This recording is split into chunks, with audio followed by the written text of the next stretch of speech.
meie peaksime olema praegu tegelikult laeva peal, aga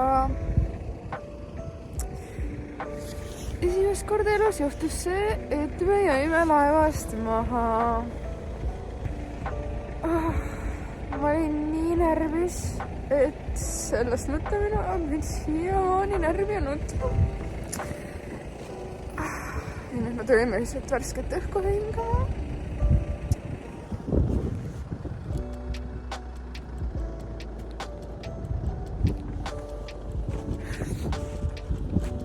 Ma ei tea isegi, miks see nagu... Tegelikult sellest nagu ei olegi mitte midagi hullu, et okei, 60 € on ju, et see pole ka nagu mingi maailma lõpp. Hullu ei ole ka sellest, et ma jõuan siis homme kas hiljem tööle. Et sellest ei ole nagu mitte midagi hullu, aga ma lihtsalt olen nii närvis ja kuidagi nagu ärritunud kogu selle olukorra peale.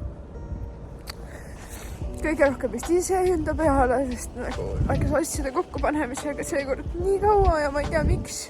Ja mul oli veel loomapoest või sealt loomaarstilt läbi vaja käia kogule rohtu, kuna me ei tea, millal see järgmine arstivisiit on.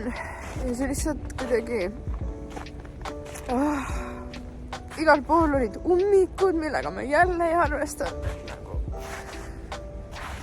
lihtsalt nii närvi kui vahepeal siuksed asjad juhtuvad. Õigemini isegi mitte vahepeal, sest see on nagu esimest korda elus, kui see nagu juhtus. See lihtsalt ajab nagu nii närvi. Ja nüüd ma näen, see laev nagu sõidab ka.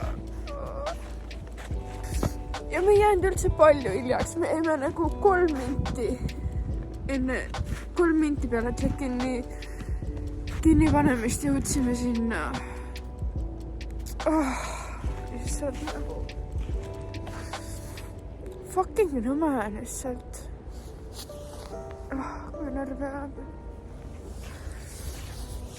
Ühesõnaga, ma ei tea. Mul on ripsmetes ka mingid täiesti normaalsed augud sees, väga hea. Me nüüd võtame kuskil midagi süüa ja mõtleme siis, et mis kell, millise laevaga me siis homme lähme. Nõme.